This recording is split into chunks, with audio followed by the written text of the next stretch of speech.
আসসালামু আলাইকুম। আশা করি আমার সকল ছাত্রছাত্রীরা অনেক ভালো আছো। আজকে তোমাদের জন্য আরও একটি ভিডিও ক্লাস নিয়ে এসেছি। দেখো, আজকে তোমাদের এমন একটা স্ট্রাকচার শিখে দেবো যে স্ট্রাকচার যদি তোমরা শিখতে পারো তাহলে অনেক সেন্টেন্স তোমরা তৈরি করতে পারবে। মাই ডিয়ার স্টুডেন্ট, আমরা প্রতিনিয়ত বলি যে আমাদের প্রতিনিয়ত অনেক কাজ হয়, যেমন আমাদেরকে স্কুলে যেতে হয়, মাঠে যেতে হয়, পড়াশোনা করতে হয়, লিখতে হয়, পড়তে হয়, এরকম অনেক কাজ করতে হয়। অর্থাৎ কোনো কিছু করতে হয় যদি এরকম বোঝাই তাহলে এর স্ট্রাকচার হবে subject plus M2 is to R2 plus verb 1। আমি আবার বলছি subject plus M2 is to R2 plus verb 1। যেমন মনে করো আমি বললাম যে আমাকে স্কুলে যেতে হয়, তাহলে ইংলিশটা কী হবে? ইংলিশটা হবে হচ্ছে I am two go to school. I am two go to school, আমাকে স্কুলে যেতে হয়, আমাকে বিশ্ববিদ্যালয়ে যেতে হয়। I am two go two university. I am two go two university. যদি বলা হয় তাকে স্কুলে যেতে হয় তাহলে he is to go to school. He is to go to school. যদি বলা হয় আমার বাবাকে মাঠে কাজ করতে হয় তাহলে কি বলবা? তাহলে বলবা যে মাই father is to work in the field. My father is to work in the field. যদি বলা হয় আমার মাকে প্রতিদিন ভাত রান্না করতে হয় তাহলে তুমি ইংরেজিতে কীভাবে বলবা? তাহলে বলবা যে my mother is to cook everyday. My mother is to cook everyday, অর্থাৎ আমার মাকে প্রতিদিন ভাত রান্না করতে হয়।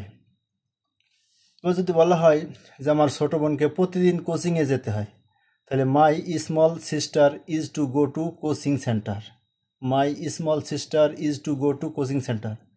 তাদেরকে প্রতিদিন অফিসে আসতে হয় তাহলে they are to come to office. They are to come to office. আবার যদি তুমি বলো যে আমাকে প্রতিদিন হাঁটতে হয় তাহলে I am to walk everyday. I am to walk everyday, আমাকে প্রতিদিন হাঁটতে হয়, আমাকে প্রতিদিন দৌড়াতে হয়, তাহলে ইংলিশটা হবে I am to run everyday. I am to run everyday. এরপরে যদি তুমি বলো যে আমাকে প্রতিদিন সকালে ঘুম থেকে উঠতে হয় তাহলে I am to get up early in the morning. I am to get up early in the morning. যদি বলো যে আমার বাবাকে প্রতিদিন সকালে ঘুম থেকে উঠতে হয় তাহলে এর ইংলিশটা হবে মাই father is to get up early in the morning. My father is to get up early in the morning. এছাড়াও তুমি যদি বলো যে আমাকে প্রতিদিন পড়াশোনা করতে হয় তাহলে I am to study regularly. I am to study regularly অথবা everyday. I am to study regularly অথবা এভরিডে। যদি তুমি বলো আমাকে 5 ওয়াক্ত নামাজ পড়তে হয় তাহলে তুমি ইংলিশটা কীভাবে বলবে? ইংলিশটা হবে I am to say prayer 5 Times in a day. I am to say prayer 5 Times in a day. I am to say prayer 5 Times in a day, অর্থাৎ আমাকে প্রতিদিন 5 ওয়াক্ত নামাজ পড়তে হয়। এবার যদি তুমি বলো আমাকে প্রতিদিন 5 বার ওযু করতে হয় তাহলে ইংলিশটা কীভাবে বলবে? I am to make ablution 5 Times in a day. I am to make ablution 5 Times in a day, আমাকে প্রতিদিন 5 বার ওযু করতে হয়। এবার যদি বলো যে আমাকে প্রতিদিন 5 বার মসজিদে যেতে হয় তাহলে ইংলিশটা কী হবে? I am two go two Mox 5 Times in a day. I am two go two Mox 5 Times in a day. এছাড়াও যদি তুমি বলো আমাকে প্রতিদিন লিখতে হয় তাহলে কীভাবে বলবে? I am to write everyday. I am to write everyday. যদি তাকে প্রতিদিন লিখতে হয় ইংলিশ কীভাবে বলবে? তাহলে he is to write everyday. He is to write everyday. তাকে প্রত্যেকদিন স্কুলে যেতে হয়। He is to go to school everyday. He is to go to school everyday.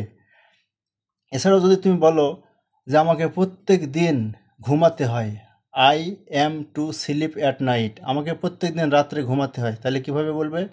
I am to sleep everyday. I am to sleep at night. I am to sleep at night.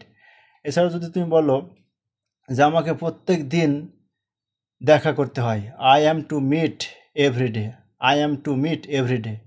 আমার বাবাকে প্রত্যেক দিন হাসপাতালে যেতে হয় তাহলে তুমি কীভাবে বলবে? My father is to go to hospital everyday. My father is to go to hospital everyday.